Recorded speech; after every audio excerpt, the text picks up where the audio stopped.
Welcome to The Fight with Teddy Atlas, presented by Dynamic Striking. I'm Ken Rideout, joined as always by the voice of MMA, Teddy Atlas. Teddy, how you doing? You just love to give it to those boxing fans. Teddy, it gets them going.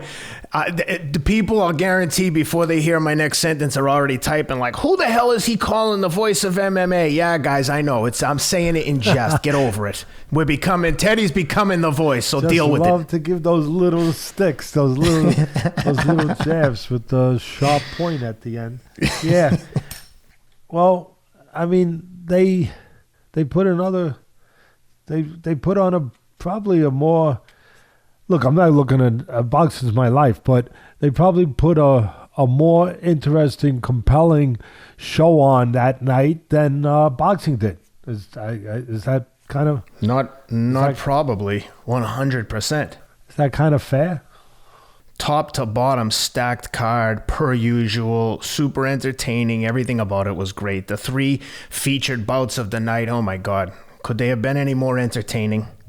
Nate Diaz getting beat up for 5 rounds with a minute to go has Leon Edwards on Queer Street. Belal Muhammad taking a MMA legendary black belt and basically having his way with them all night. And then the main event, of course, Israel Adesanya never disappoints. The whole thing was awesome. It was just, it was awesome. They did it again. Yeah, and you left out the Moreno fight. We'll talk about that, but oh my goodness. Of course. The first Mexican-born UFC champion in the history of UFC. Wow, what a job.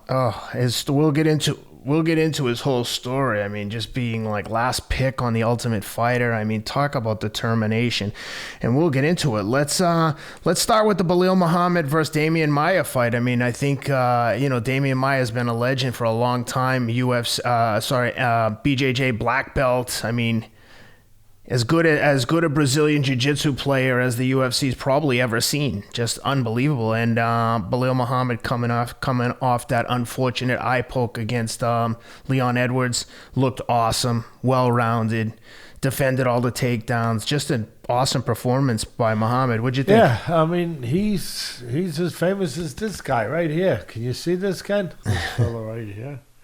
Bernardo with BJJ Fanatic from Brazil. Matter of fact, he's married to one of the family, the royal family, the Gracies. Yep. I mean, it doesn't get more royal than that. He's married to a daughter of the Gracies, Faraya. I hope I'm pronouncing his name right, Bernardo Faraya. I do the instructional videos with him and his partner, Michael. And they do a great job doing instructional. It used to be mostly jiu-jitsu, BJJ Fanatics, Brazilian jiu-jitsu. But now it's dynamic striking too. And they're doing more and more of just plain old striking, more and more boxing. And that's where I kind of fit in a little bit. But the Maia fight, as great as he's been, you might have been a little surprised how one-dimensional he was on this particular night where, and don't get me wrong, you can be a one-trick pony if that trick is so great, and he has been, where that trick is so great at takedowns and getting the geography, as I always speak of, that you need for your talents, getting, in this case, on the floor, on the mat, where he could do his thing.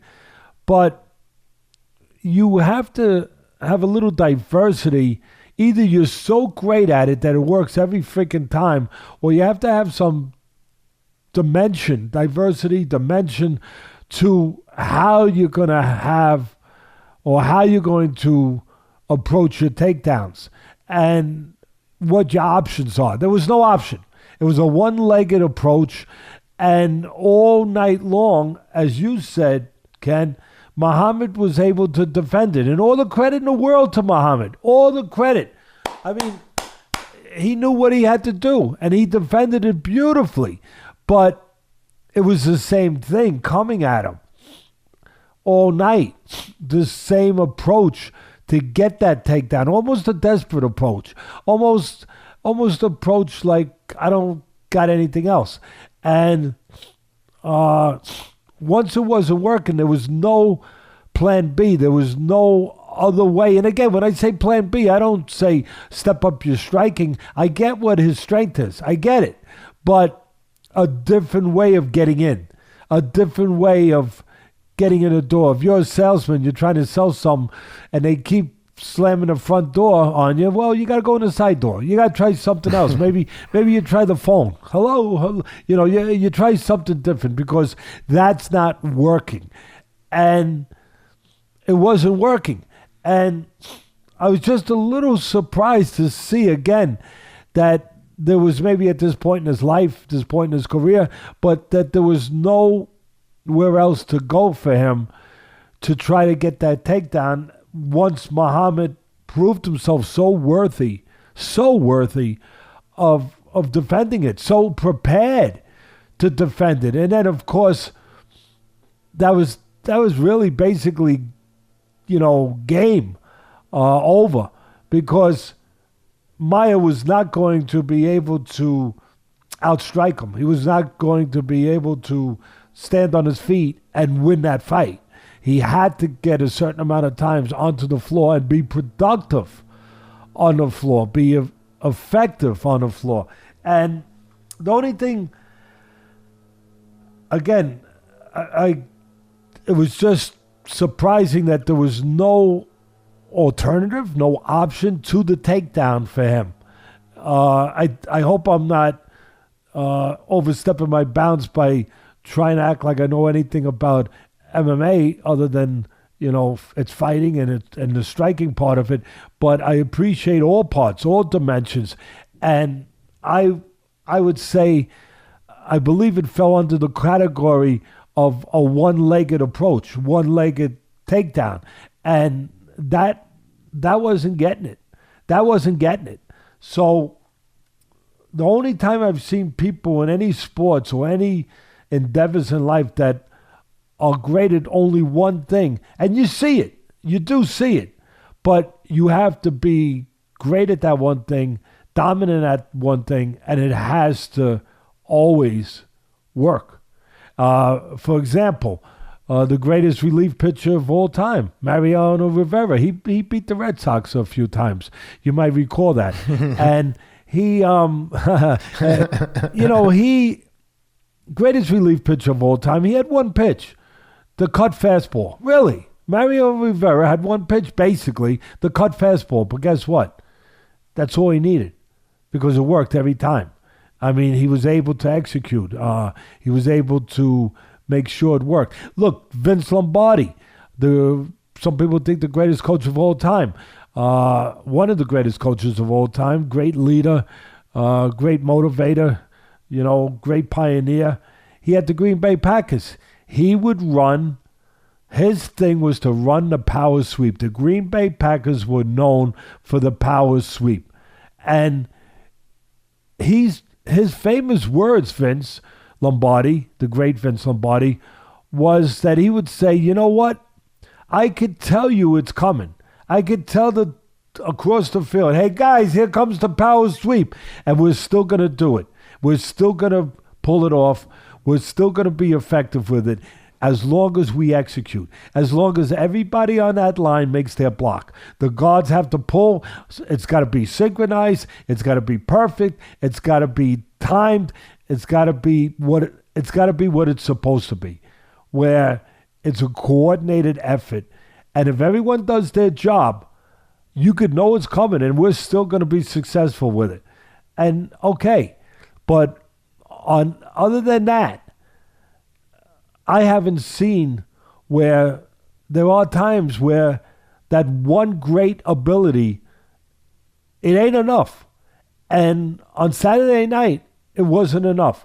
It wasn't going to win the night for Maia against Muhammad. And all credit to Muhammad, again, for taking it away from him. Yeah, that was an entertaining fight. Next up, we had Leon Rocky Edwards versus Nate Diaz, probably one of the most anticipated fights of the night. And looking for the first 4 rounds in 4 minutes, like what a lot of people, or at least the odds makers, were expecting, was a one-sided fight with Edwards controlling most of the action. But my God, I remember thinking, like, it reminded me of instances where you've said, like, this is a guy that you have to be on, like Devin Haney, you have to be on all night with Nate Diaz. If you make one mistake, he's going to make you pay. And that's exactly what happened. And I also thought of, like, Roy Jones and the analogy you used, that he can get away with doing the wrong things, like Nate was doing. He had his hands down, he was clowning, he was lunging with punches, and then eventually, boom, he caught him with the lunging 1-2 and had him in bad shape. I thought he could have showed a little more urgency in jumping on him, but Edwards survived the round and got the win. I'm going to disagree with you 100%. And I'll say why, in a respectful way, of course. But I mean, this obviously, I spent my whole life in this business, and so I get the right to disagree every once in a while. Plus, I got gray hair. When you got gray hair, you're allowed to get away with disagreeing a little bit more. But I thought Nate Diaz was phenomenal all night long, and I'll tell you why, Ken. He's been predictable. He's been a guy, like I said, The Rock has taken such a pounding, and one day you come back and you touch The Rock and a piece falls off. And that wasn't a day. That didn't happen. But the point is that he's been a guy that's always taken massive punishment, always coming in, and in a predictable fashion and getting hit. And on this particular night, at this particular point in his career, he understood on some level, on the most important level, that he couldn't do that with this guy. He couldn't do that anymore, maybe, at this point in his career. So he had to come up with something. And his erratic behavior, the lunging you talked about, the herky-jerky movements, that was planned. That wasn't lack of form. That wasn't lack of balance. That wasn't lack of understanding or bad technique. That was purposeful. That was planned, where he would act like he was coming in and walk, and it wasn't even clowning and showmanship, even though it provides some of that. I get it, but oh my God, I take my hat off to this guy, and I want people to appreciate, and that's why I was waiting to deal with this and to talk about this in this way, and you set me up perfectly, because a lot of fans probably feel the same way, and they're so wrong. Nate Diaz, everything he did was for a reason. There was a plan behind it. He acted like he was coming, then he walked away. You know, he moved his hands in crazy ways. Then all of a sudden he threw a slap. Then he threw a real punch. It was for distraction. It was to keep Edwards, who is such a sound guy. See, Edwards is one of those guys I have so much respect for, that I talk about, like with Marvin Hagler, where he doesn't have, even though he's got great talent, he doesn't have the neon talent that you think of as neon talent, where it just blows up, where it's just on fire, where there's a fire over there. Let's go see what that fire, because it's emanating a flame and it's emanating light, and that light's going to bring our attention to it. He doesn't have that Sugar Ray Leonard like the Four Kings were just on, and they had another tremendous part 2 to it the other night, and where you see a Sugar Ray Leonard with the speed and the finesse and everything, all that kind of talent, the footwork, the everything. And then you got guys like Marvin Hagler, the blue-collar type guys, where their greatest talent is being dependable. Yeah, they're talented. Yeah, he had good hand speed. Yeah, he had power. Yeah, he had technique. But he was dependable. That's a talent. And that is maybe the greatest talent we have on the planet. To be reliable. To be dependable. To be consistent. And that's Edwards. Oh, my God. That's Edwards. He has all of that and the technique with it, where he's consistent, where he's dependable. He's a real pro. In the old days, that's what they called a real pro. Just a real pro. Not flashy, maybe not the greatest puncher, maybe not the fastest guy, but a real solid pro, and you're going to have a tough time beating a real solid pro. He's well-rounded. He's all those things, but he's a guy who is together mentally. He's a guy who is just so damn dependable and always in position, never out of position, does everything the right way. And you're fighting a guy like that, you're going to get chopped up, Ken. You're going to get chopped up just walking in because the guy is going to do a methodical job on you. And he was doing it. Even with Nate Diaz, with all the tricks and everything, he was still getting chopped up a little bit, but not as bad as it could have been. Edwards was tremendous. He's like a Timex watch. You know, he doesn't miss a beat. He gives you the right time all the time. And Diaz understood that. Diaz knew if he walked into this guy like he does a lot of guys and just kept coming forward, he's going to get chopped up. And he might not last the 5 rounds as far as cuts and everything else. I know his gas tank. I know that I get it. I know that it's legendary. I know his endurance, everything else, his toughness. I get it. But he might not have gotten through, kind of like the Masvidal fight. He might not have gotten through. But he threw in these things that looked like they were awkward, and they were awkward. They looked like it was off balance. No, it was all on purpose, where he was able to keep Edwards a little off balance enough to get to the finish, enough to still be in the fight, to be not as damaged as he would have been, to still be there to have a shot. And he had a shot in the 5th round because of that. And again, I cannot emphasize enough of and go out of my way to make sure that people, because I always talk about this sport, just like boxing, it's more than just being tough. It's about being smart. It's about being instinctual. It's about intelligence. And yeah, a lot of people are going to laugh. Yeah, well, they just a tough. No, he was intelligent.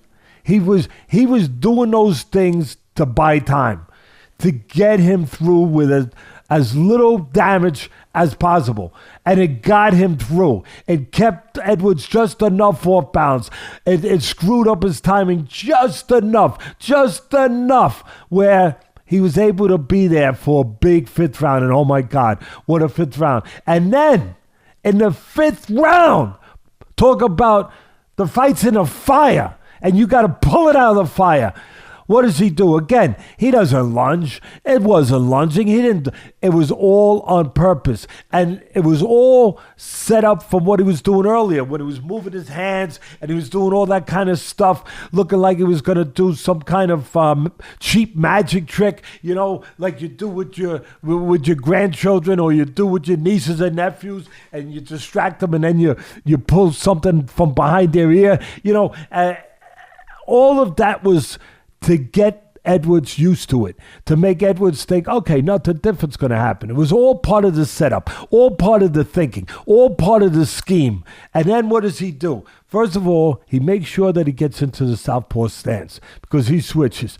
Why the southpaw stance? Well, because it's harder to pick up for an orthodox fighter. It's harder to pick up punches from that angle because that's a little bit more of an awkward angle, a little bit more of an unseen angle where you don't see the punches coming from that angle, you know, on a regular basis the way you do in an orthodox position. So he's in a southpaw, not by accident. He's in a southpaw position. What does he do? He moves around his hands a little bit, and then he takes his right hand and he slaps the left hand of Edwards. Slaps it like to make him think, oh, that's all I'm doing. I'm playing with you. I'm slapping your hand. And what does that do? It takes Edwards, for a split second, it takes his eyes. It takes his eyes. The eyes are so important in a fight. You must always see everything. That's what I mean when I used to call the fights on ESPN and say a guy's got good eyes. He's got good vision. He's calm. He sees everything. He's laser-like. He's concentrated. You have to see. Because if you don't see it, your brain won't register it coming and you'll be hurt more. You could get knocked out. Those are the ones that can hurt you even more, those punches, because you don't have time to prepare yourself for it. You didn't see it. So he's trying to distract him. So he takes his right hand, Ken, from the southpaw position, and he slaps the left hand of Edwards. And by doing that, he gets Edwards' attention for a millisecond over on that side. And then right behind it, right down the pipe, right down Broadway, a perfect no lunging, no lack of form. Now you see that was all a plan. Now you see a perfect straight left hand with all the power. He can turn into it. He can pivot his foot. He can put his back into it. Now you see the form. Now you see that perfect straight down the middle.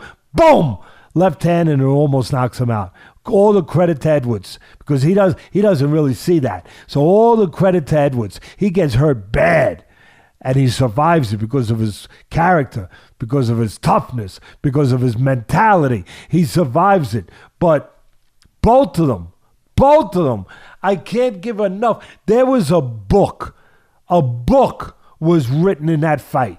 There was a book written in that fight. That was more than just 25 minutes. That was a lifetime. It was a lifetime of experience of Nate Diaz using all that experience, all that punishment, all those punches, all those cuts, all that bleeding, everything that he had been through. He took all of it and he said, tonight, I'm going to be a little better. Tonight, I'm going to be a little different. Tonight, I have to, against this guy who, as I said, is a dependable, solid as hell guy that doesn't make mistakes, who's always set. He's like, in a way, the great Japanese world champion from several weight classes in boxing. Always balanced, always in position, never out of position, always ready to take advantage of a mistake.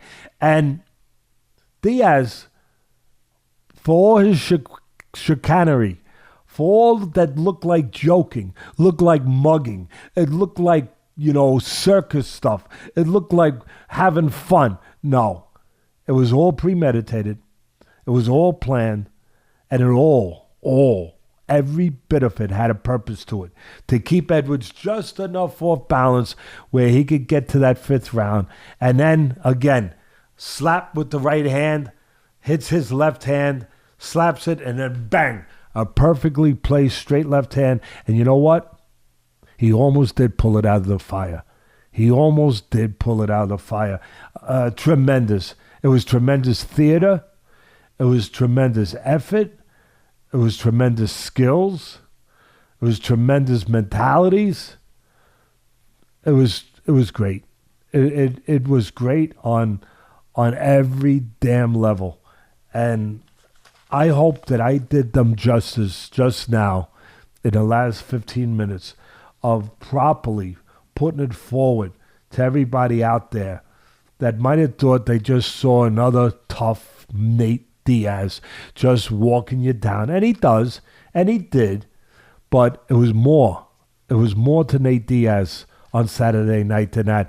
And at the end of the day, like I had said on our last podcast last week, Ken, when we were addressing this upcoming fight, I said he's one of those enigmas, Nate Diaz, one of those rarities that a guy that doesn't have to win to still be popular, to still get everybody to come out.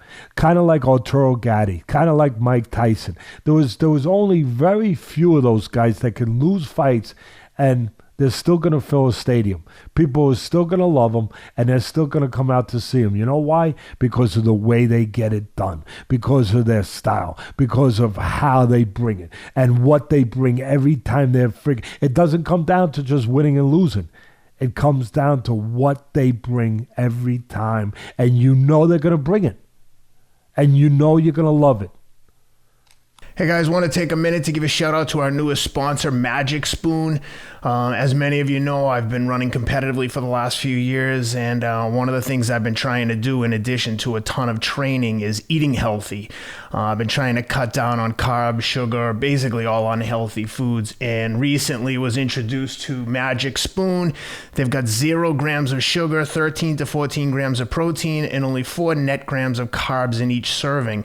There's only 140 calories per bowl. It's keto-friendly, gluten-free, grain-free, soy-free, low-carb, and GMO-free. I've been getting the variety packs. That's cocoa, fruity, frosted, and peanut butter. And recently I've been mixing the cocoa and peanut butter to create my own peanut butter cup cereal.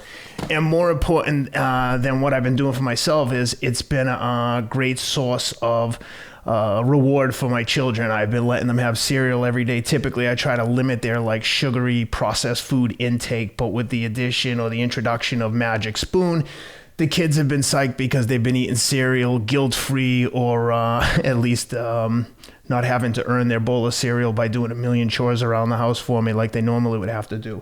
So give these guys a try. Magic Spoon, try the variety pack. Use the promo code ATLAS, ATLAS. Go to magicspoon.com/Atlas to grab a variety pack and try it today. Again, use the promo code ATLAS at checkout to save $5 off your order. That's magicspoon.com/Atlas. Use promo code ATLAS to save $5 on your first order. Speaking of guys that always bring it, next up we had Deiveson, Figueiredo, and Brandon Moreno, the new Mexican flyweight champ. Brandon Moreno, what an awesome performance he put on. My God, I had said to you and Rob on text that I'm starting to like Moreno more and more, given how close the first fight was, and then the shoving at the weigh-in, the face-off, out of character for Figueiredo. Then it took him to the last minute to make weight. I said, oh, this looks like it's set up perfectly for Moreno. And my God, he went out there and put on an awesome performance and got the job done, submitted an incredible Brazilian Jiu-Jitsu black belt. How'd you like that one? Oh, tremendous, Ken. I just want to, for 2 seconds, go back to the Nate Diaz fight, if you don't mind, because that's why of course. That's why I got all this paper. Because it's not just for looks; it's to make notes and to make sure I don't forget something. And I still forget, but I can catch it and I can look.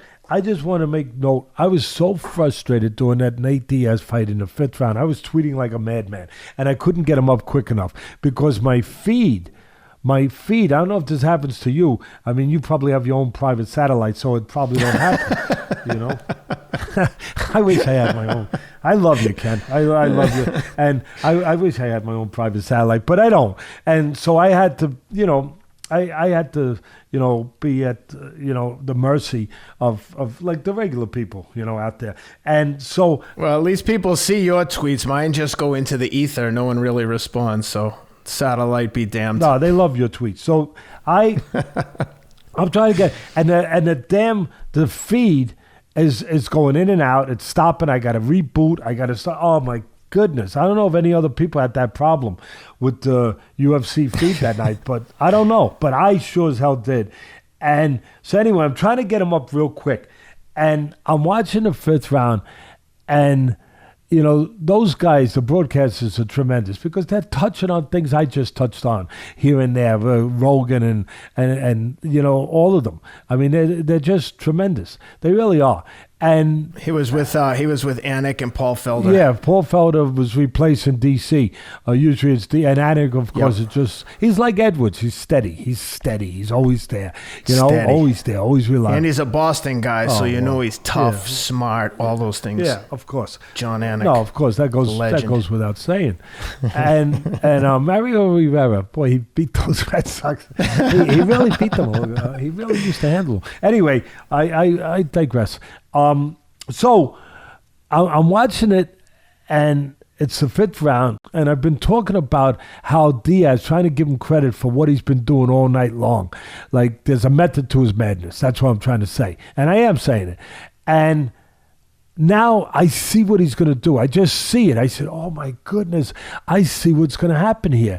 He's going to use all this now in the 5th round. He's going to use the hand movement to distract, diversion, a little diversory move here where he's going to do something to get a punch in because he knows he's at that point. He needs to land one big shot. So I tweeted that there's a method to the madness, that this is not clowning now. This is planned to try to set up to distract Edwards for long enough to set up one last go, one last shot here. And sure enough, all of a sudden, bang! And I'm saying, oh my God, I was right. You know, I'm not right too often, but I was right. And so I'm trying, and then I hear Joe Rogan say, well, nobody saw that coming except Diaz. And I wanted to, well, I did. I screamed out, Joe, I saw it coming. I saw it coming. And then, of course, now I can't see nothing because my feed is going out again. So on top I can't, and my feed's going out, and it's blurry, and it's frozen. I mean, and I'm like, oh, God, I saw it coming. So I'm driving poor Rob crazy because I'm sending my tweets to him and I'm trying to get it up. And poor Rob, he's saying, well, in other words, he's being very polite, but in other words, a couple of seconds went by, so now it's a little late. So I have to change, obviously, some of the language of it now.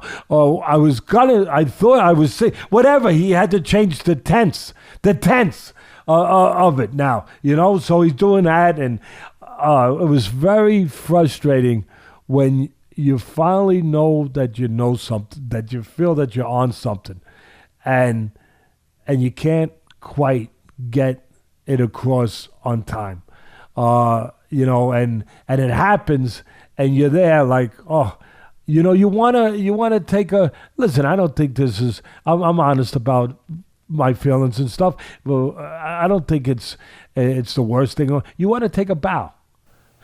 you know what I mean? Like, you know, I know it's wrong to be. You can't be conceited, and you can't be that, and you can't be. You know, that person, you know, I try to God, I'm not that person. I don't have a right to be that person. I don't have enough ability to be that person. So I'm not that person. But every once in a while, when you get something right, you do kind of want to say, hey, you see that? You see that kid? I got it. You know, you see that kid? So anyway, getting back to the Moreno Figueiredo fight, Ken, you know, kind of like the Diaz fight in some ways. I got to give so much credit to Moreno because he knew what he was in there with. You're supposed to know, but he did. You're supposed to be prepared. He was prepared. He was better prepared than Figueiredo. Maybe because Figueiredo kept his title. You know, the last fight they had a draw. He kept his title, so it felt like a win. Maybe he didn't feel like he had to change anything. Moreno felt like he did. Moreno felt like there had to be some adjustments here. And he, put it this way, I'm not saying Figueiredo didn't do that or didn't have that mentality being a champion. He's great. But Moreno showed more that he did deal with it on a certain higher level, maybe, of knowing that his approach had to be very definitive, very disciplined, and had to be exactly what it needed to be. He knew that he was in there with a dangerous guy. So he was on point.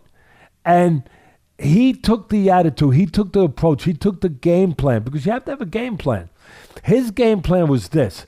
Rather than lay back and be too cautious, but he was cautious. Teddy, did you just contradict yourself? No. I know exactly what I'm saying.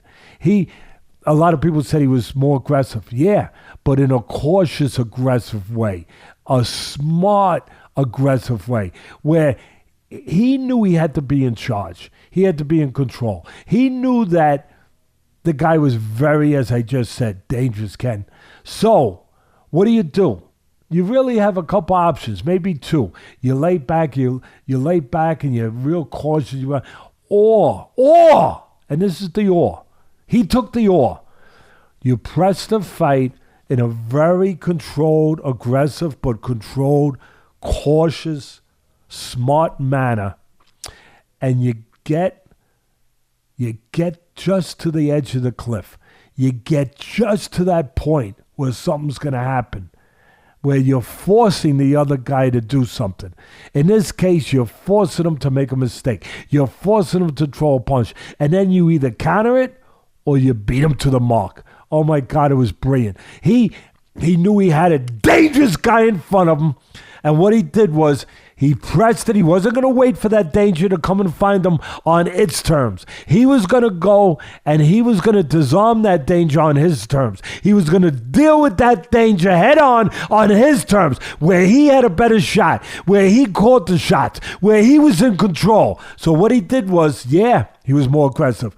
He pressed the fight and he forced Moreno to do something. He fought Figueiredo to do something. So he pressed and he forced Figueiredo to pull that gun out of the holster and he was ready to beat him to it. But he knew by putting that pressure on him that he might get him to do something not erratic, but maybe a little bit off. Maybe a little, I hate to use this word, sloppy, but maybe a little bit less than what it would have been if he didn't put that pressure on him. So what does he do? He puts the pressure on him, Ken, in the first round where they're doing all striking, standing up. That set the tempo for everything. That set the night. And he's pressing him, and he gets Figueiredo to lead with a left hook. You're never supposed to lead with left hooks in front of a guy. You know why? Because straight right hands can beat it. Because they taught you in school, if you were paying attention a little bit, they taught you in geometry class in school that a straight line is the quickest way to a point. And a straight right hand gets there faster than a hook. So he forces Figueiredo in that first round to start to throw a wide left hook. And what does he do? He doesn't throw the straight right hand. He throws, there's an option, a straight jab. And you know when a straight jab can be like a right hand? Well, when your feet are under it, when you're set, when you're balanced, and when you get there right to the mark, right on the point of the chin. And when you beat a guy to it. And he timed it perfect. He gets the left hook to start coming, and bang! A straight jab. He's sitting down nice. Boom! A straight left jab, and it drops him. It catches him perfect. And a lot of people say, he only dropped him with a jab. Forget it. Might as well be a right hand. That's a solid punch that the guy doesn't even see it coming because he's throwing his left hook. He's so concentrated because of the pressure coming at him. He's so focused, he's so controlled by that pressure that he doesn't want the guy to get a hold of him, so he throws a punch that he normally might not throw. So that he's feeling the pressure, so what does he do? He reacts with a left hook, a fat left hook, and a straight jab right on the chin, solid with his legs under him. It hurts him. It sets the tempo, the mental tempo, the physical tempo for the whole night. And all because he understood that this day, you know what he did? I'm gonna take it to another place now, where a lot of people, they're gonna say, "Wow, really?"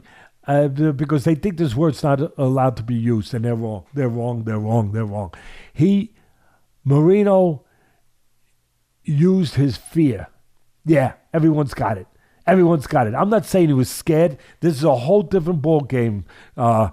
Ladies and gentlemen, it's not about being scared. He uses fear, what everyone has, what nature gives everyone, that ability to be alert, to know that something could be dangerous, to know that you got to be on your P's and Q's, to know that you have to be ready, for your adrenaline to be at its highest pitch, but under control, where everything is there. Your senses, everything is right there the way it's got to be. He used that. He used his fear. You're not supposed to let your fear use you. As my great mentor Customato used to say over and over, Teddy Atlas, remember, fear is like fire. When you learn to use it and control it, it can heat for you. It can cook for you. It can do wonderful things for you. But when you let it be out of control, it can consume you and everything around you. So true. And Moreno took that fear, whatever you want to call it, that edge, that what nature puts there to prepare us for something that could be dangerous. And he used it. And he went after this guy in a controlled way, knowing the guy was so dangerous, so freaking dangerous, where I'm going to force this guy to do things he don't want to do, but I'm going to be the one forcing it. I'm going to be the one in control. I'm going to be the one calling the shots, when and where. And sure enough, he got on the edge of the cliff. He pressed the guy. He forced the guy to throw a punch. Felt that pressure. He threw a wide punch. Bang! He hits him with the jab, and he drops him. That was the whole night. Then the second round, what happens to the second round? Now it goes to a different place, to a different geography. Now it goes to the mat. Now it goes to the floor.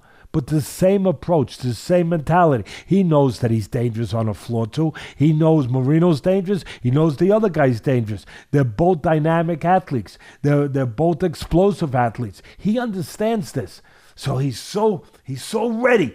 He gets on the floor, and soon as the other guy overreacts, just a little bit on one of the positions on the floor, bang!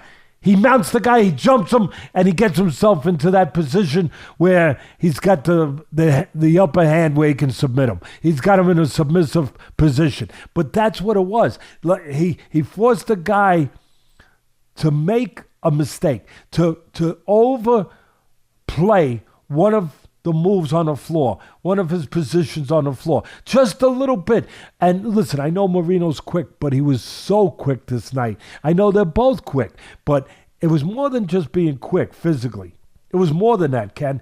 He was mentally quick. He knew what he had to be. He, soon as on the floor, just like standing, just like the striking, soon as he on the floor, got him to make a mistake, got him to overcommit a little bit. Whop! He was like a panther on a gazelle. He really was. Whop! Right around. Got him by the jugular. Just like that. Whop! Or just one little mistake. He knew exactly what he wanted, exactly what he was looking for, and he just acted on it. The moment it was time to act on it. He got a little bit of an advantage, and boom! He was so fast to mount, to make that move, to get his legs in position, to get his arm in position, to get his body in position, to get him into a position where he could submit him. It was brilliant. There was no accidents about it. It wasn't just about his athletic ability. It was about his mental ability. Yes, his athletic ability, yes, but his mental ability to be in charge, to take that car and drive it the way it was supposed to be driven.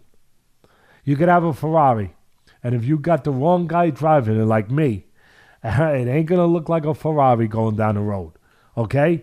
But if you got the right guy driving it, it's going to perform like a Ferrari. And he drove it.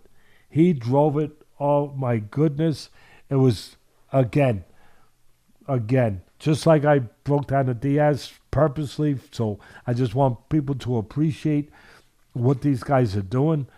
I appreciate so much what he did and what he did to a dangerous, dangerous fighter. Yeah, and it was awesome to see his unbridled enthusiasm at the end. My God, such emotion. It was awesome to see. Yeah, it really was, Ken. It was pure. It was great. It was tremendous. It was, the first Mexican-born UFC world champion ever. It's hard to believe, but then you got to remind yourself that the MMA hasn't been around as long as boxing. You got to remind yourself, because in a country where there's such a steep history and tradition of great boxing world champions. It's part of their culture. It's part of their tradition. It is their part of their tradition. There's such a great history of these world champion fighters in boxing in Mexico that for a split second you might say, wow, he's the first one. But yeah, of course he is, because MMA's not around as long, and there's a reason for it. And all the concentration with the Mexican fighters have been, up until recent years, boxing. That's where the history is. That's where the tradition is. That's where the concentration is. And boy, do they have some great fighters. And now they have a great MMA champion. Yep. Congratulations to Moreno, and I know Rob's working on coordinating schedules to get him on to speak with us. Hopefully we'll get that opportunity in the coming week. That brings us to the main event. Israel Adesanya pitches a shutout, wins all 5 rounds against Marvin Vettori, does it like what you described earlier with Nate Diaz. He was just steady, Leon Edwards, just steady, workmanlike, no mistakes, flawless performance. He won every single round. Congratulations to Izzy. We'd love to talk to him again, but what'd you like in that fight? I like that he came back to the Izzy of being loose and reactive and instinctive and athletic and special. Now, listen, he was in there with Blachowicz. Am I pronouncing it right? In his last fight? Jan Blachowicz, yep. Yeah, he was in the... Listen, I want to make this clear. Not only was he in there with a bigger guy, he was in there with a guy that knew what the hell he was doing and striking on the floor everywhere. And he had a big advantage on the floor, on the mat, over Adesanya. But he knew how to get the geography, Blachowicz, that he needed on that night, and he knew how to handle himself in the striking. He wasn't just a strong guy. He was a big, strong, talented, well-prepared, technically solid, smart guy too. And Adesanya wasn't able to be himself. He wasn't able to quite be, maybe he was a little off that night, maybe I shouldn't even say that, whatever, because I don't want to take anything away from Blachowicz. But I said that last week, that I thought that Adesanya, you worry a little bit about coming down in the weight, just like John Ruiz fight with Roy Jones. Roy Jones went up, he won the heavyweight title, he went up from light heavyweight, then he came back down and it affected him, and it physically affected him a little bit. Some people thought that Roy Jones was never the same fighter. I touched on that because it's my job to touch on that, but then at the end of the day, when you asked me who to take, I said I'm taking Adesanya. I think he'll get back. I think he'll get back to him, and he was back to him. That explosive, loose, make it up as you do it, reactive guy that needs a little space, and he got the space he needed. See, he's at his best when you give him a little space to do his thing. You give him a little space, Ken, and he uses that space so well, and he uses it in 2 ways where you have to be pretty special to do that, kind of like a Manny Pacquiao, where Pacquiao, when he had that space, he would close that gap so fast you couldn't do a damn thing about it. Really. He'd run those red lights and there was no ticket being given out. He'd get away with it. Well, other guys couldn't get away with it because it was Manny Pacquiao, because he had that kind of ability. Well, Adesanya is Adesanya. And when he has that space, he's got 2 options where if you wait on him, which is going to happen because you think, okay, I don't want to make a mistake. I don't want to be sloppy. I don't want to walk into a counter. So let me be controlled. Let me be patient, right? Let me be the pro I have to be, contained here. And then while you're being that, he beats you to the punch with that space. He closes that space with his legs, with his hands, and he beats you to it. So if you're laying back and you're trying to be that deliberate, patient guy, that responsible guy, and you're doing that game, you're playing that game, it ain't working with Adesanya because now he beats you to it. And that's what he did. And then poor Vettori, and I could understand his frustration. And he showed. He got frustrated at the end when he didn't want to, capitulate, or he didn't want to, shake hands properly. Well, it's not because he's a bad guy. He was frustrated at the end of the night. He didn't want to say that he lost, so he's a proud guy. He's a warrior, just like Adesanya, just like all these guys. And Adesanya is a class act. I really like him. But forget about his fighting ability. I like him as a person and for what he is and how he goes about being who he is, how he conducts himself, how he carries himself. But I'll get more to that at the end. What happened with Vettori was frustration written on it all night, because of what I'm talking about. Because when there's that little space, now if he lays back and he's trying to figure it out, he's trying to be smart, he's trying to be deliberate, he gets beat to the punch, and he did. He gets beat. Then he says, okay, now I got to be more aggressive. Okay. And then when you're more aggressive, you get counted. So damn if you do, damn if you don't. When he's right, it's rough. And sure enough, that's what the night was, rough. It was rough. All night. It was frustrating all night because he laid back trying to get it together.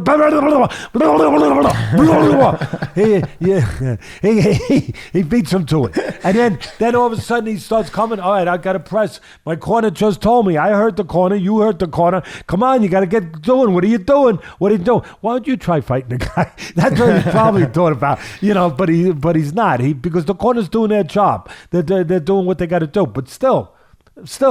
It ain't so easy. So now he tries to press, and what happened? Pop, pop, pop. He gets counted. So it was rough. The styles made it rough. The ability and the togetherness too. That even when you put pressure on Adesanya, he keeps it together because he's mentally the right deal too. Besides physically and technically being who he is, I thought he did a tremendous job. A great job. Vettori, to his credit, he tried. It was desperate though.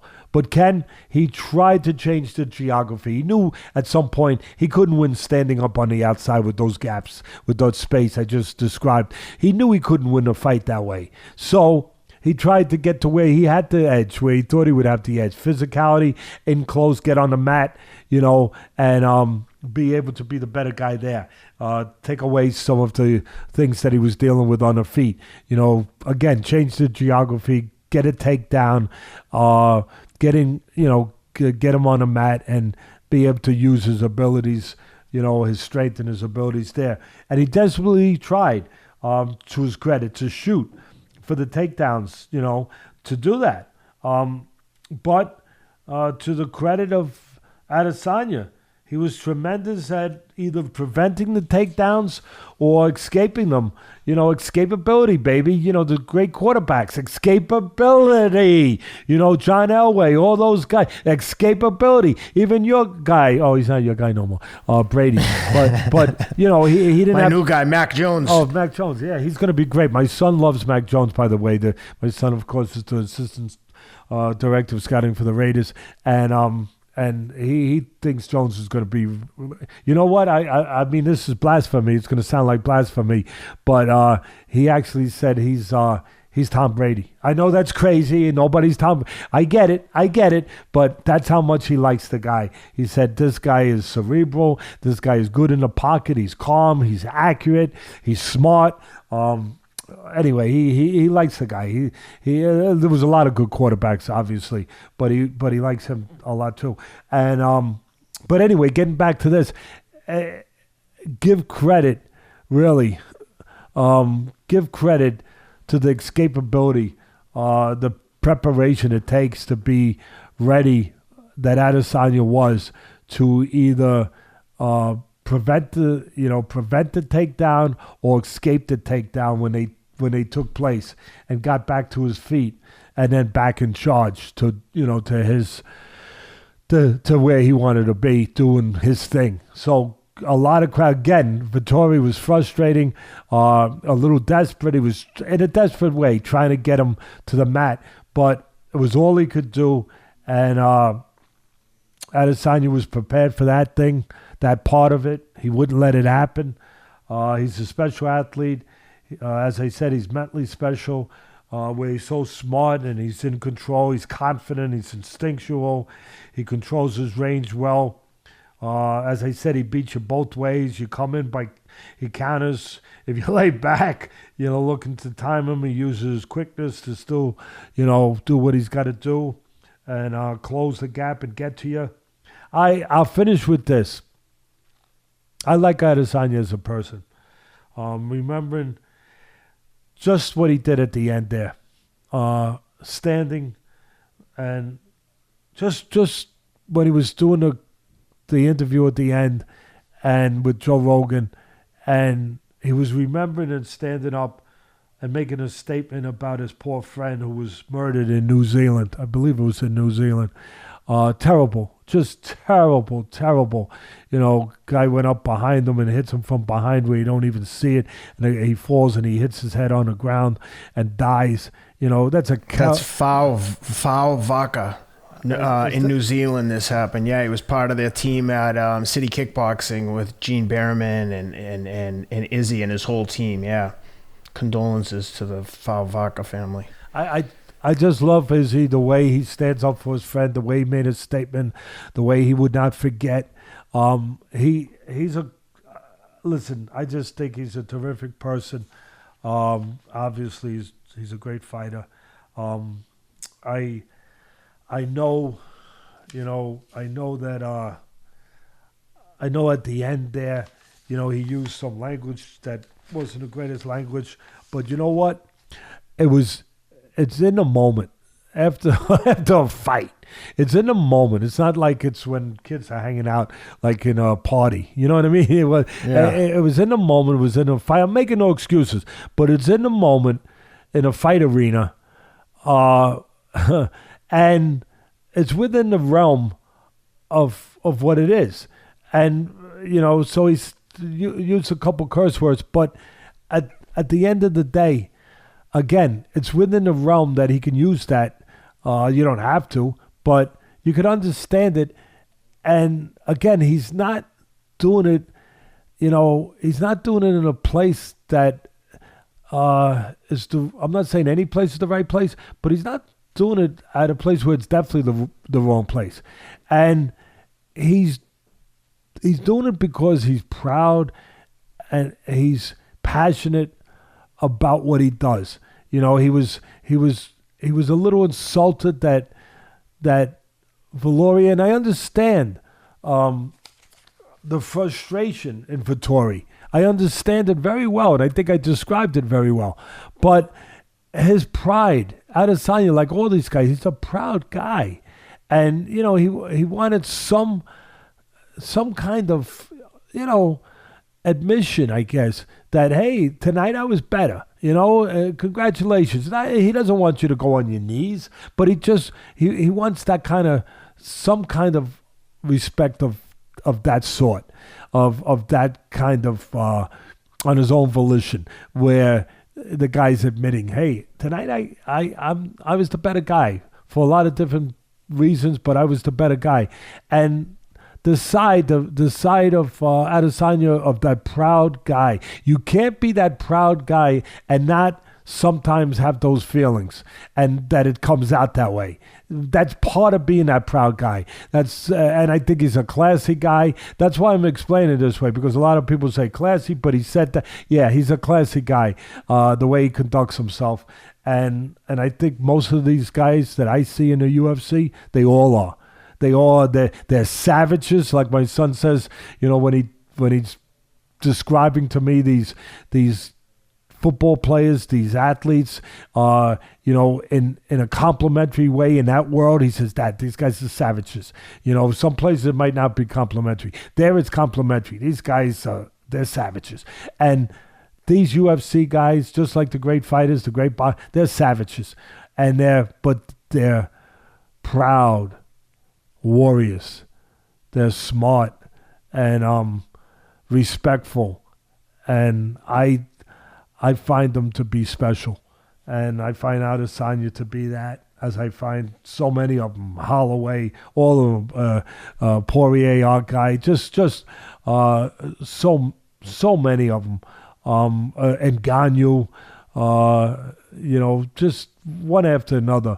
They're special. Yep. Well, that was an awesome night from the UFC. It looks like Izzy wants Bobby Whittaker next, so that'll be an interesting fight to see. Let's touch quickly on some boxing news. Heralded prospect Shakur Stevenson was in action this weekend against Jeremias Nakathila from Namibia. And, I think most people were looking for Shakur to kind of get him out of there in a hurry. And he did win probably every single round. I think won a unanimous decision. But even Shakur himself said he wasn't happy with the performance. I know you've had a chance to look at the fight, or at least some of the highlights. What did you think? What were your takeaways from Shakur's performance? Shakur is a silver medalist, so he knows how to fight. He probably had 200 amateur fights. I don't know exactly how many, but I know the realm.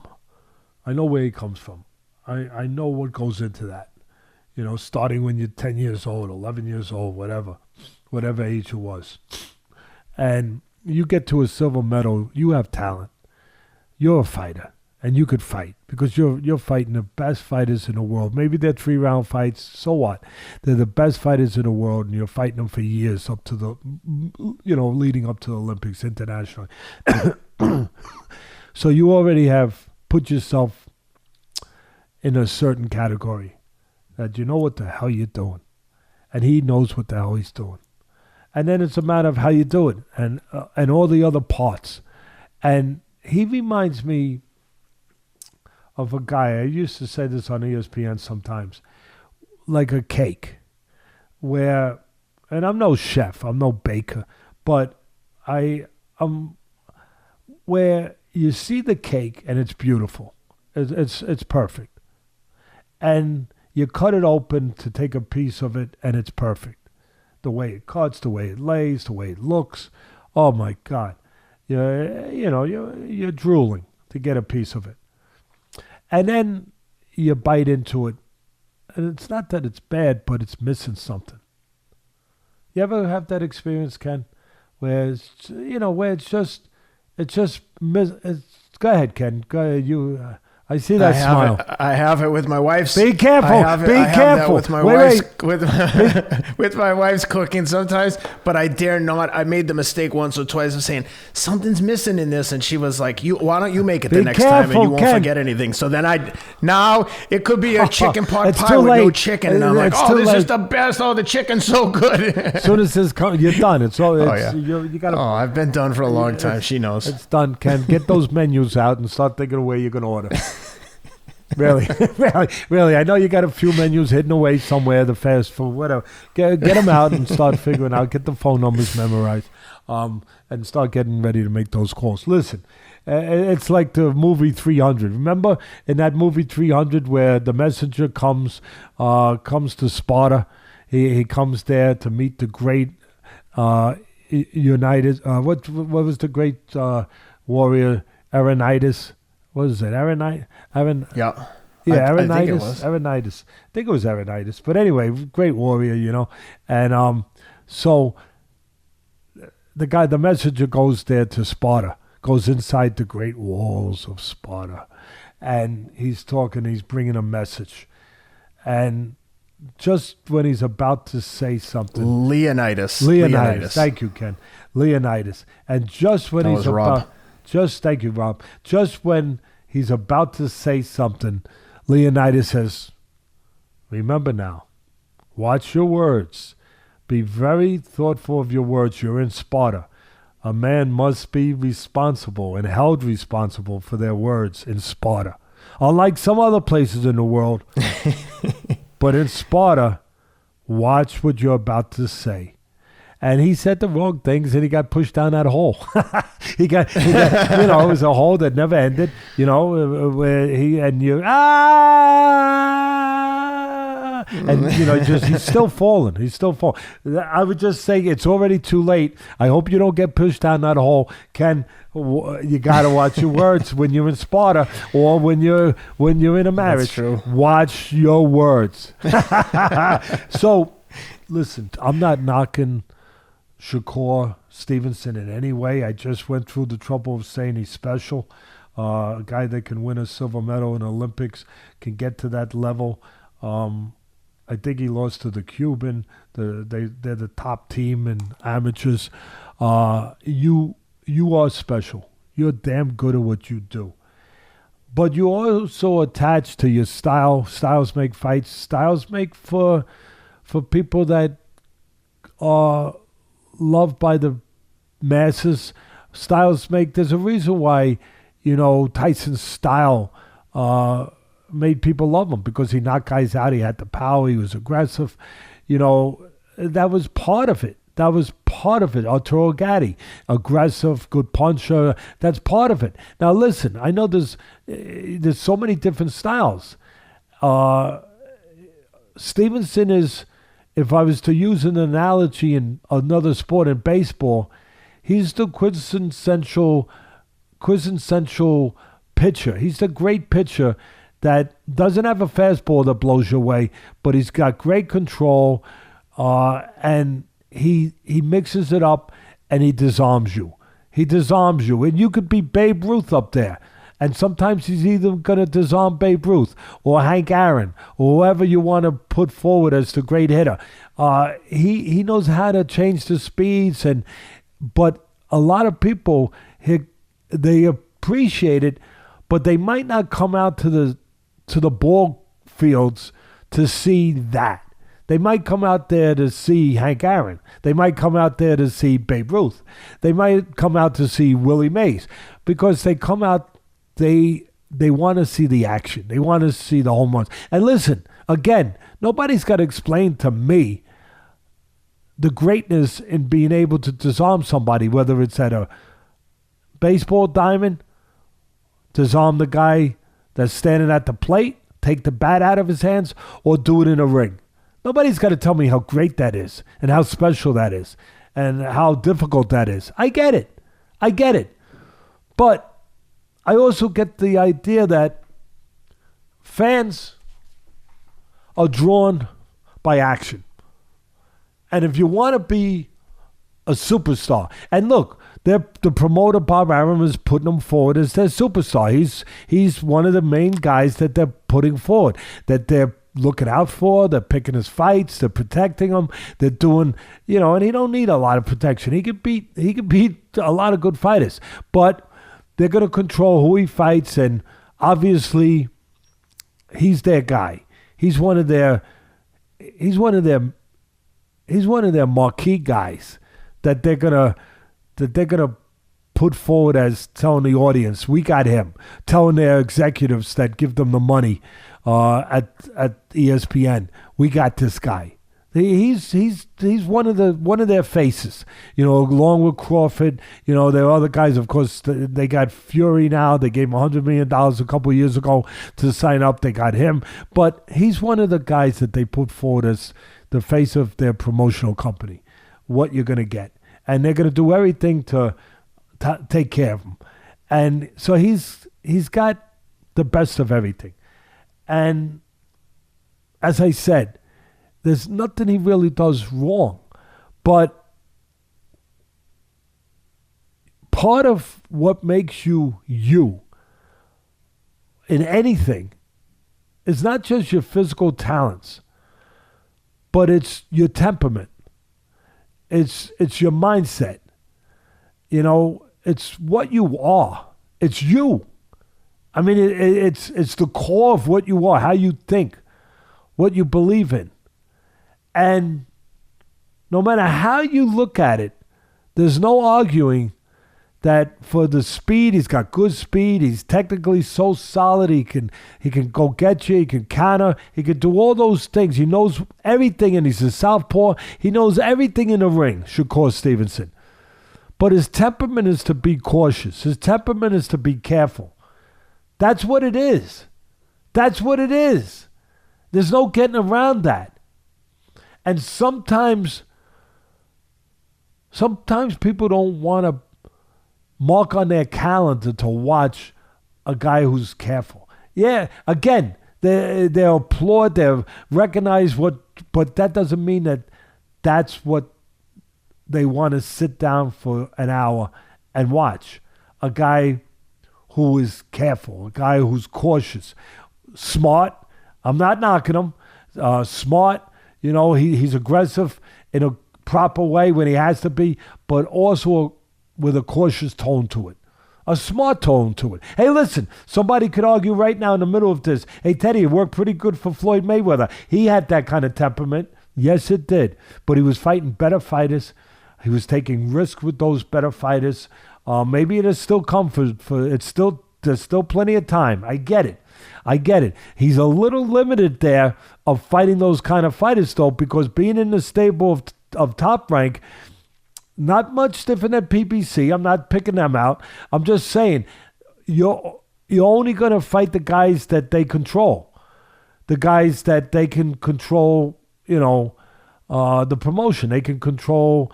Win or lose. They got the guy. So they're going to pick guys that are under their control.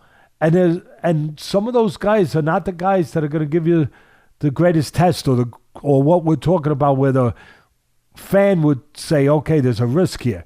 They're not going to give you those kind of guys because those guys who was somebody else, they're going to keep you within. They're going to keep you fighting the kind of guys that are going to protect their marquee, one of their marquee guys, and the kind of guys that they have control over. So, eventually you hope that he gets to a fight that's different. But on a whole, that's the environment. That's the reality. That's the truth of it. That's the realm that you're playing in. Yeah. And, of course, if you're watching it on a network, they're going to do what a network's going to do that has that fighter. Especially, in his case, even more so. Andre Ward is part of the management, right? He, I believe, or at least he used to be, part of the management with Shakur Stevenson. He's one of the commentators. So look, he deserves glowing reviews. I'm not saying he don't, but you're gonna get just glowing reviews for the most part, and probably not touching on any of the things I'm touching on. And if you're a fan, you're probably going to say, hey, I can think for myself. I can see that, he's still not taking the chances that maybe I want to see my fighter. And listen, how dare you say that a guy should take chances? I understand that too. But that is part of taking the time to watch, whether you're paying for pay-per-view, whether you're just sitting down on cable, whether you're buying a ticket to go there. You want to see what, for the most part, some kind of chance that a guy can lose, that a guy can have to prove himself to you, that a guy can find a way to overcome something. You almost get the feeling, and again, this is nothing but really a compliment to Stevenson, that he's too perfect, that everything said about him, that all you hear, it's too perfect. And well, if it's that perfect, then why am I not getting excited? Like maybe, and it's great to be a perfectionist, and it looks like the kid is a perfectionist. That is part of his mentality, to go with his great talent. That is part of it. But we're not perfect creatures. None of us. You maybe. You close. But for the rest of us, no, we're not perfect. And I think people want to see sometimes a guy who's not perfect to see how he'll handle it. Just like they have to handle it when they're not perfect. And you're not getting that with Stevenson. I think the way I described it, there's a lot of things going on there, a lot of moving parts. But I think that's part of it. That he's so perfect. He never gets scratched, that after a while, perfect becomes boring. And again, a lot of people say, oh, gee, you're saying his style was boring. Well, what was Mayweather's style? Yeah, but when he fought Madonna, there were moments. When he fought De La Hoya, there were moments where he had to navigate that turf, where he had to get it to the inside, because on the outside, the long jab of De La Hoya was winning the rounds and could win the fight. And, he had to deal with those and overcome those things. He hasn't had to do that yet, for the most part. And maybe when he does, it'll change the landscape on thinking on this. Yeah. But a good fighter, good fighter, knows what the hell he's doing. He can fight inside if he wants, but his inclination is to be what he is, which is a careful guy. And that's made him undefeated. That's made him a silver medalist. It's made him all those things. But I don't know if it'll make him to that level that he's thinking of, and that the people around him, when they see the talent, I don't know if it makes him that. I don't know. That's going to be up to the people. Yeah. Well, one other thing I wanted to talk to you about, on Saturday afternoon, I was watching a card on the Zone from UK. There was a British fighter, Ritson, fighting a guy named Jeremias Ponce from Argentina. And Ponce was slowly breaking him down and started to put on him. I forget the exact round, but he was hitting him with big body shots. He dropped him once or twice. And after, let's say, the second, maybe the second knockdown in the round. He hit him with a body shot. The guy took a knee, whether he took a knee or got knocked down, either or. The corner for Ritson, the British fighter, throws in the corner, and Rob's pulling it up now for people watching on YouTube. He goes down, the corner throws in the towel. Let's see, wait for it, see it here. See, they get in an exchange here. Ritson, boom. The towel comes in. The ref looks at the towel. Both fighters are looking at the corner who threw in the towel, and the ref says, no, it's not over. Keep fighting. And a few seconds later here, you'll see the ref picks up the towel. Right now, they're standing on top of the towel, still fighting. Everyone in the arena, the ref, the fighters, they've all acknowledged it. The ref here picks up the towel, throws it out of the ring, and right there, Ritson gets dropped again, and the ref waves it off. When I first saw it, and I'll read, there's an explanation after the ref says he went into the locker room and said, I didn't want to stop it because you were only taking body shots and you looked okay.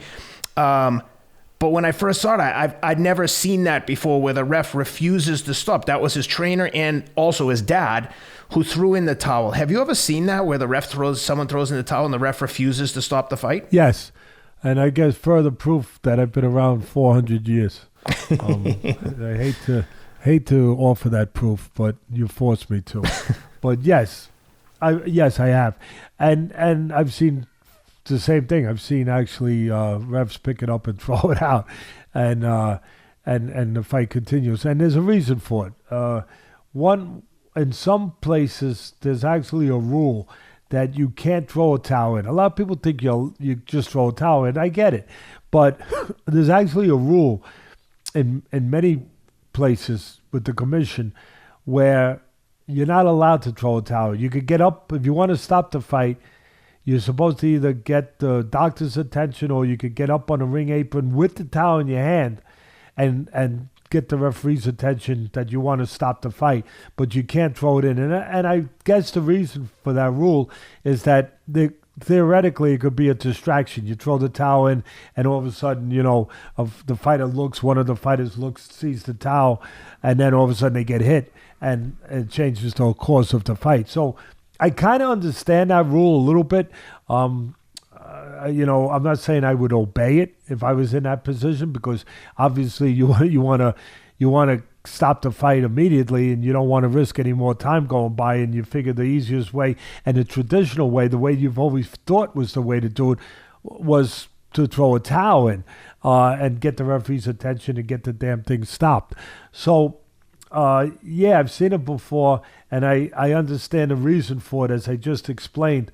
When I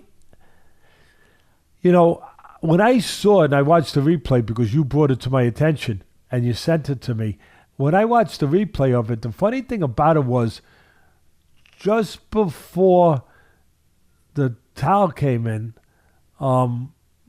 actually Ritson landed I think it was a counter left hook, but he landed a good punch. It was funny. Listen, where the towel came from was the direction of where Ritson's back was. So it's very possible that his corner didn't even see the punch landed, because they were seeing the back of their fighter, Ritson. But Ritson on the replay had landed a left hook, and then, what's the name of the other fighter? Ponce? Yeah, Argentinian. Then Ponce drove him to the ropes, and then landed some body shots, as you said, went back into, doing his thing and being in control.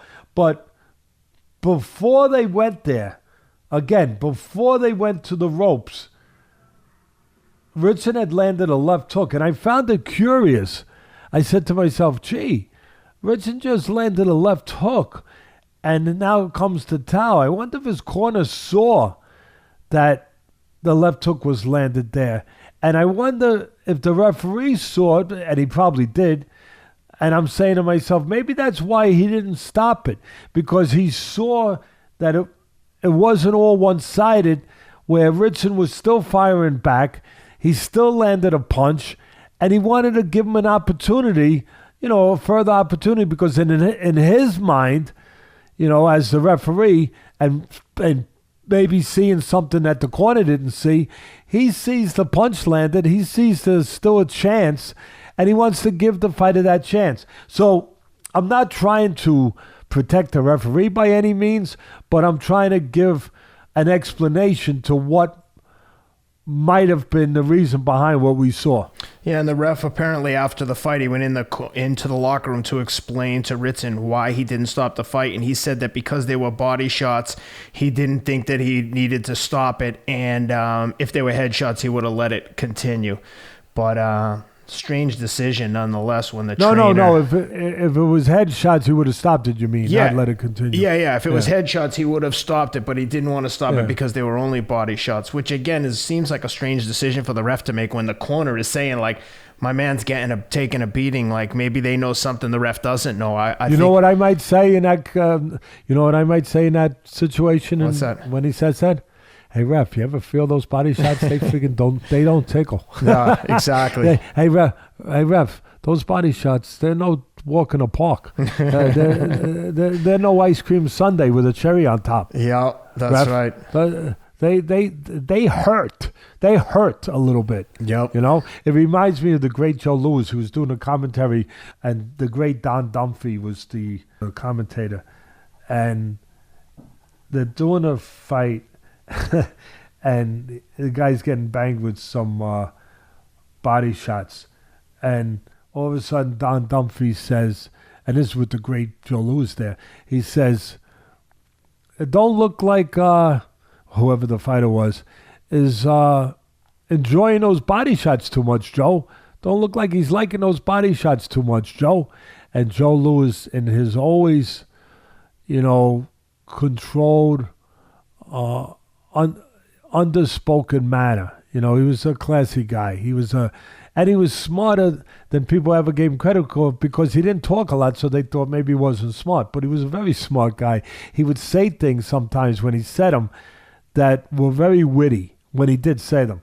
And but as I said, he was a very low, quiet-spoken guy. So he says, so Joe, don't look like so-and-so is liking those body shots too much. And Joe Louis says, who do? I thought it was great. Who do? So true, Joe. Who do like those body shots? Well, nobody with any sense in their head. Well, you know what will help you absorb some body shots a little bit better is having a strong body. And you know how you get a strong body? There it is. Magic Spoon cereal, the healthiest cereal on the market. My kids have been eating this stuff like they send it to me, and the kids eat it before I even know it's here, so I hid this box. I know you got some. They're a new sponsor. What do you think of the Magic Spoon cereal? I know you like to eat cereal in the morning. Yeah, I do. That's why I eat. I'm eating it, number one, and I'm still eating it, number two. That tells you everything you need to know. But here's the real thing. My grandson, who's living with us for the last year and a half, my daughter and her husband and my grandson and my granddaughter. My grandson's 3.5, my granddaughter's 1.5, and my little buddy there, Joseph, my grandson. We're blessed, we're blessed. We have them. They sold their house just when the pandemic started, and then they never looked for one, and they're never leaving. And we're not going to let them leave. But so my grandson is finicky. He's going through that stage right now, Ken, where it's driving my daughter crazy, and it's driving my wife crazy. He will not eat the things that you want a kid. My granddaughter, on the other hand, forget about it. She eat anything. She eat anything. You want some oysters? Sure. Codfish? Sure. Yeah, well, Mexican? Sure. Put a little extra chili on it. I mean, she eat anything, but he's become really, really finicky to the point where, we get a little concerned sometimes, to be honest. And when we got this cereal, and with came the announcement that it's not only a cereal, but it's a healthy cereal, the first thing we thought was, he ain't eating it, And guess what? He loves it. He loves it. And it's not made up crap, I think people out there know. I'm not going to say something if it's not something for me to be able to stand behind as far as being true. So, At this point in my life, I'm not going to start telling fairy tales. Even though I do put my grandson to bed at night, telling him some, but only for him, but not to people. He loves it, and his favorite is the fruit one, and that might be my favorite, to be honest. There it is, the one with the fruit, the Fruit Loops, and that's his favorite. I mean, there's the one with the cocoa. There's my kids have been mixing the cocoa and peanut butter to create their own peanut butter cup cereal. And that's perfect. Yep. I mean, that's ingenious. You got smart kids, Ken. Very smart kids. And but the fruit, he eats it. All I can tell you is you're doing something damn right. It's healthy, but it's still allowing a finicky kid who will not freaking eat anything but chicken fingers and gummy bears. It's got him eating it. And my daughter's very happy about it. I'm happy about it. He loves it. And it's good. It's good. Well, thanks to the people at Magic Spoon. We're happy to be working with them. And now, Teddy, let's jump into our conversation with Tris Dixon, the great boxing scribe. With that, let's talk to Tris. Hey guys, we're happy to be joined by Tris Dixon from the UK, author of the new book, Damage, The Untold Story of Brain Damage in Boxing. Hey Tris, thanks for being with us. Thank you so much for having me, guys. I appreciate it. Our pleasure. Hey Tris, your book is important because nobody, it's the elephant in the room. It took a long time for the NFL to finally deal with it and talk about it. In the old days, fighters that were walking around having problems, and whether it was memory deficit loss or whether it was slurring of speech or they gait in their walk, they called them punch drunk back in the day.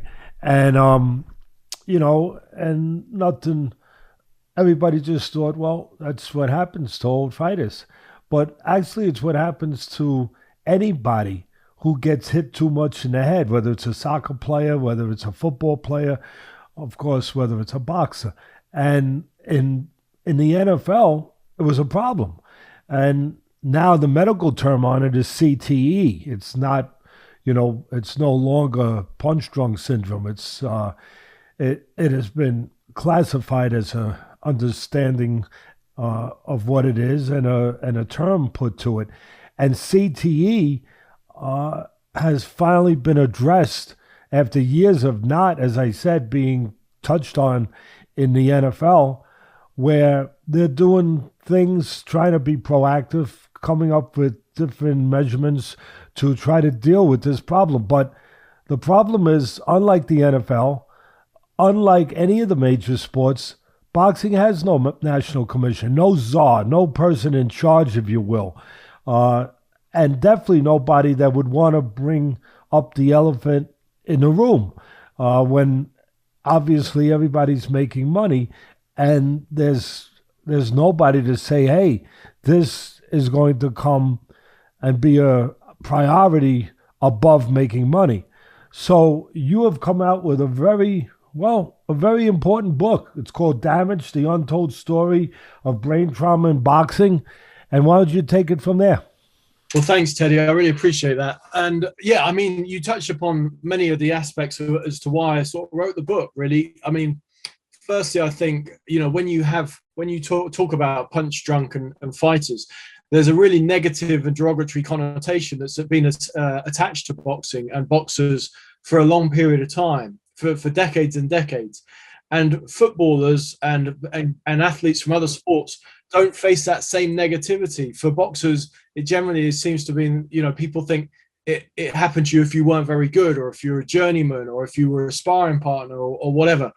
And so I wanted to look at, to try and make it something that wasn't an elephant in the room, and that could become so it could become part of the conversation. These guys are warriors, and they deserve more respect than to be mocked and ridiculed. And there are several case studies in the book, including Leon Spinks, who I went and spent time with, where he appeared on a radio show once, for instance, and because of his speech, they took clips of the radio of the segment that he recorded, and they made comedy routines out of it. And these are warriors. These guys deserve far much more respect than that. And because I suppose you're in front of me, Teddy. I think back to, I remember you getting hot on a Showtime broadcast once, I think, or maybe, sorry, an ESPN broadcast. You were saying these guys leave more of themselves in the ring than they come out with, more often than not. And you were getting hot because these guys weren't getting a fair shake at the time. And I think, I was almost screaming in agreement with you at the TV screen, thinking these guys sacrifice so much and people don't understand exactly what they're putting on the line. I actually question whether some of the fighters do, because when they say we know what we're signing up for, I think they think of an acute injury as something that might happen on fight night. So maybe getting stretchered out or a brain bleed or something bad. I don't think too many are thinking of what might happen 20, 30 years down the line and the associated links with Alzheimer's, dementia, and Parkinson's and so forth. So, and that was one of the reasons why I wanted to write the book. Seeing you get hot about it, I get hot about it. I think these guys are warriors. They deserve more. They deserve more understanding. And I wanted to show that level of understanding. And that's obviously one of the reasons why I brought in fighters and their families into the book. So Frankie Pryor and Brenda Spinks as well. Yeah. Name some of the fighters. I think our audience would be shocked maybe to hear some of the names. Name some of the fighters that have this syndrome right now. Well, I think it's a great way to address this, actually. So I think a lot of people think that the stereotypical problems that fighters have are how they walk, maybe tremors and slurred speech. But obviously there's a huge amount of psychological issues that come and emotional issues that come attached to head trauma, as we found out. And really it was the cross-reference to American football that made me realize, like, geez, this is happening to boxers too, some of the behavioral stuff. So for instance, I went and met Harold Bomber Graham in a psychiatric ward in London, and he struggles with depressive tendencies. He has suicidal thoughts and suicidal tendencies. And he's linked it specifically to the Julian Jackson fight, but it's very rare that one punch causes that kind of stuff. Obviously, the guy had been boxing 20, 25 years. So there was that. And then Mickey Ward, who I've interviewed for the book, his symptoms are mood swings. His short-term memory is not as good as it used to be. I've known Mickey for 20 odd years, nowhere near as long as you know him, Teddy, but he remembers me well from back in the day. And so that's why we have a great relationship now. I think if he'd met me last year, he might not know who I am tomorrow, for instance. So that kind of stuff with Mickey, and he says, you or I might not notice him getting cranky, but his wife will pick it out. Charlene will pick it out every time. And that's how how his changes manifested over time. So it's not just the physical signs, it's the emotional, behavioral signs. And, when you look at boxing as stereotypes, how often have we heard about a fighter having millions of dollars and making bad business decisions? Well, yes, that could happen, and you or I could make bad business decisions. We probably both have, to be fair. But in terms of bad decision-making, brain function is affected by trauma, and the decision-making process is affected by trauma too down the line. So how many of these guys made decisions that they probably or might not have made had they not taken damage on during their careers? It's hard to tell. There's no exact science, but it needs to be part of the conversation, I think.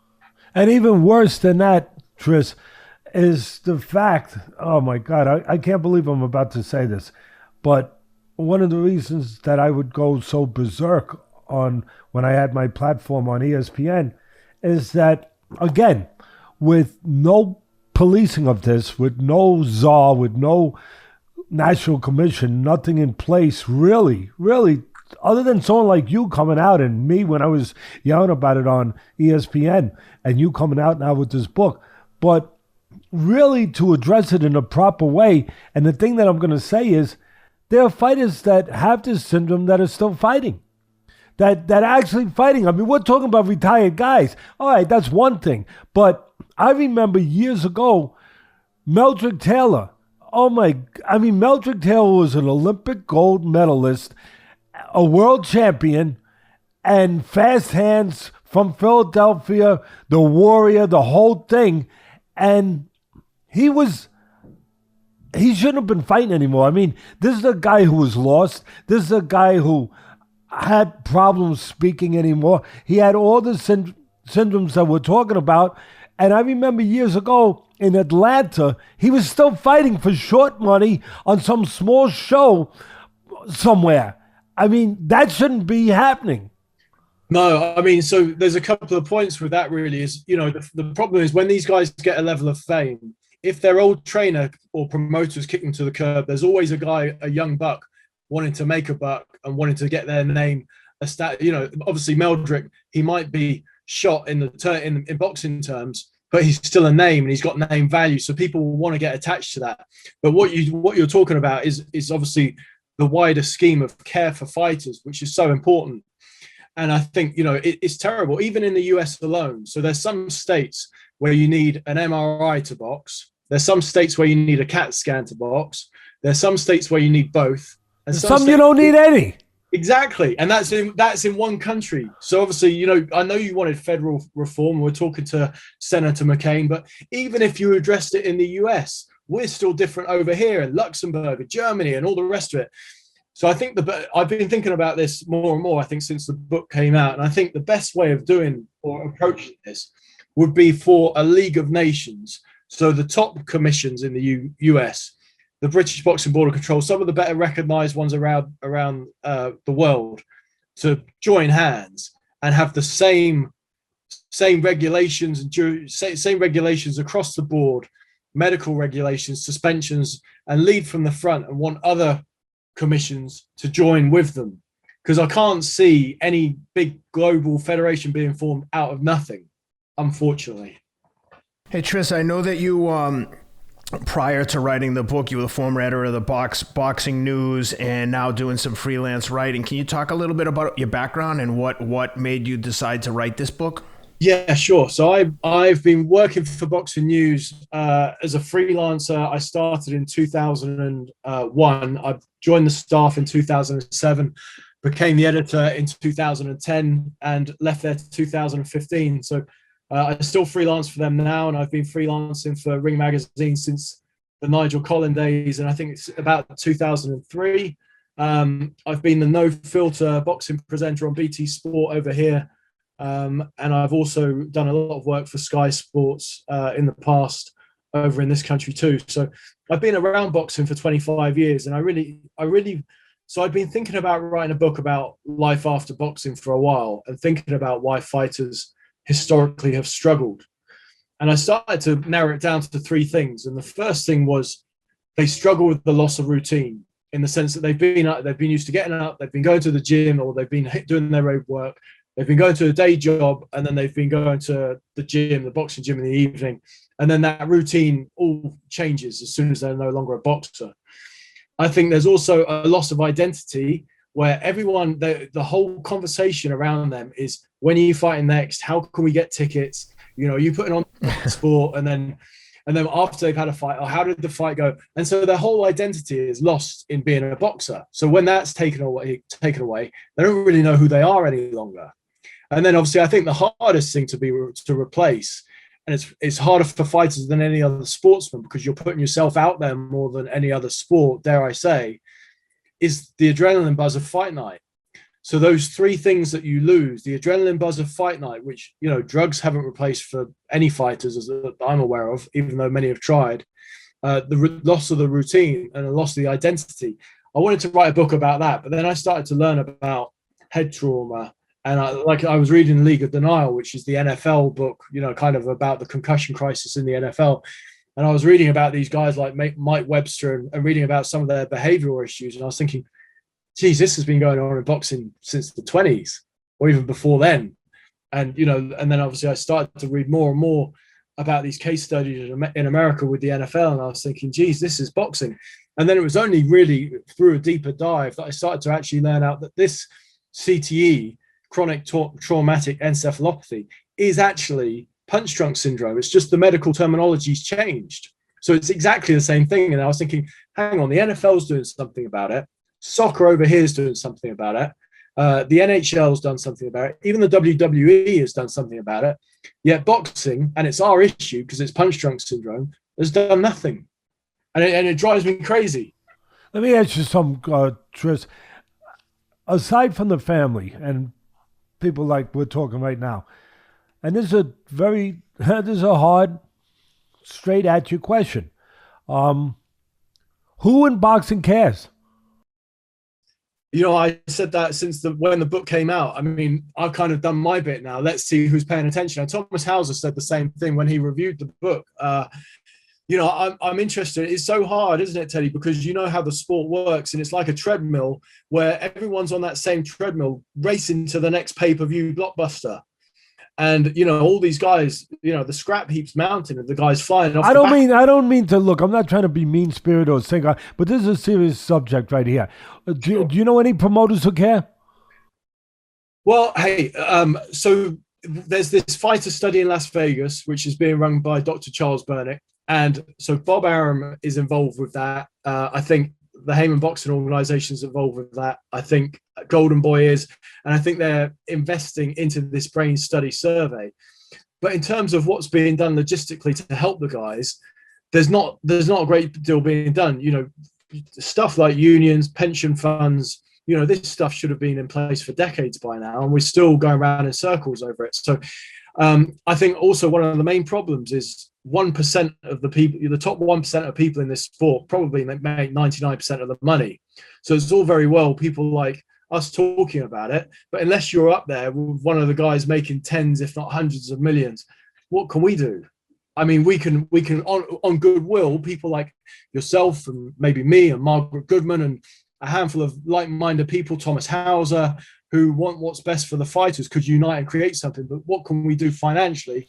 Not a whole lot. Well, there's a problem without having a national commission, without having that, you know, that lightning pole, that the place where you can formulate not just ideas but rules that could be put into place in a broad way across the spectrum that have to be followed and enacted on. You're not, quite frankly, you're not going to have individual promoters really come up with the answers themselves. I mean, well, one of the things that I used to scream from the mountaintops at ESPN about was that if you did have somebody who could put together rules, touching on the things you just touched on, pension, stuff like that, to take care of these fighters that have nobody to take care of them when their career's over. And the NFL does, MLB does, you know, all the other sports, NBA, they all do. One of the things is put a tax on these mega fights that happen a couple times. Oh my goodness, is that too hard to? I mean, put a tax, a 1% tax, 1.5%, whatever. I don't care. Put a tax on the mega fights that are making these huge universes of money, and let that go into the pool for pension, for medical benefits for these fighters that retire. Obviously, you're going to have to come up with the criterion, the formula to say who gets the pension. How many fights? Is it X amount of amateur fights? Is it X amount? Because don't forget, a lot of damage is done in the amateurs too. I mean, you're fighting. So is it an X amount of amateur fights? Is it X amount of pro fights? Whatever it is. But put that together, and again, take a tax on these mega fights that happen when you're talking about $100 million and $200 million and $300 million and $50 million. Put some of that in a pool to take care of these athletes, these warriors. And I think there could be some crossover, Teddy. But you know, charge $1 per ticket and $1 per pay-per-view. You know, just then you've got tens of thousands coming in regularly, you know, to help some of these guys. I think you're exactly right. And, you know, you can't tax the small guys because some of them just make a handful of dollars each time and they've got their own percentages coming out, you know, cut men, managers, promoters, you know how it works. But like you say, at that top end, you know, those are the guys that can really make a difference. And if they want the legacy, they can really change the sport for the benefit, you know, for the better. I want people to know that are listening to this right now, I want you to understand that Tris is a little bit more, he's in a pretty unique position to be writing this book because he's a little bit more than just a very good writer. He's got a background in boxing. Touch on that, Tris, because you didn't. You're modest. You didn't want to talk about it, but in all seriousness, there's no better person to speak on such a thing than a person that has walked in the shoes, so to speak, that have drank from that cup. You have drank from that cup. Talk about it. I only had I had a handful of amateur fights over here and a handful over there in the US. But one of the things I did do, and I'm not sure I ever told you this, Teddy, but I actually went and trained in the Catskill gym with Kevin Rooney for a couple of months. And it was an interesting experience. You know, it was more museum than gym by the time I got there. And he had a handful of pros there, Leonard Pierre and Jay Krupp, and he had a heavyweight called Andrei Kopylov.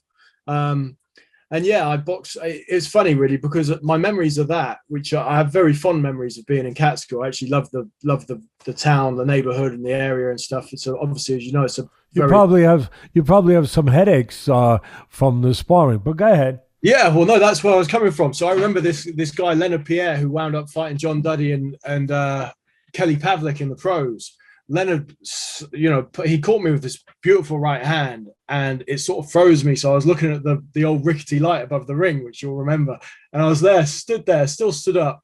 Leonard came forward and attacked me, and all the rest of it. I saw out the round, and then the next day I had a cracking headache, a really, really bad headache right at the top of my head. And I went there to spar, and because what am I going to do? Am I going to get beaten up in the gym one day and then not show the next? You know, what would Kevin think of me then? And if I said to Kevin, sorry, I can't spar, I've got a headache. I think time might have moved on a little bit now, certainly with trainer and long-term fighter relationships. But at the time, I was obviously there trying to impress and trying to get a break and trying to do, Anyway, long story short, Kevin and I went our separate ways. He stayed there. I moved down to Atlantic City in Philadelphia and was boxing down there. Matthew Saad Mohammed was trying to help me out, and I was boxing in the gym with Shimon Alvarez and Levanta Johnson, guys like that. And I boxed all the way through that summer, and that headache didn't go for months, for absolutely months. And now with what we know about with sparring, with concussions and the need to rest, and, when you look at the NFL and their return to play policies and how they've changed, I did some pretty stupid stuff when I was a kid that if I got that time back now, I would do very differently. I really would. Well, Tris, I really appreciate you sharing that with us, and I want to be sensitive to your time. Tris's book, Damage, The Untold Story of Brain Trauma in Boxing, is available anywhere you can find books, Amazon, etc., etc. We really appreciate you being with us, and I'm looking forward to reading the book. Thank you so much for your time, guys. I really appreciate it. No, thank you, Tris. It's very important. Appreciate you coming on and talking about this. And I say good luck with the book, not for you, but for the sport. And for you, but for the sport. Because the more light we can bring on this, the better chance, just like the NFL, we have of helping these athletes and these fighters and these special people that are, as you said earlier, they're warriors. And they're brought up in a way where you're not supposed to complain. You get hurt, you don't say nothing. Hey, how are you going to complain? I'm a fighter. I'm a warrior. You can't complain. I got a headache. So what? And we need somebody to kind of speak for them and shine a light on this. So thank you. Thank you. Teddy, as you know, I'm a huge fan, big pal. I always have respected your voice. In fact, when I became editor of Boxing News, the first thing I did was get you on as a columnist, as the loudest, most impartial voice in the game, and you're still that now, 11, 12 years on. Oh, thank you, Tris. I appreciate you. Thank you. Thanks, Tris. Thank you very much. Take care. Bye-bye.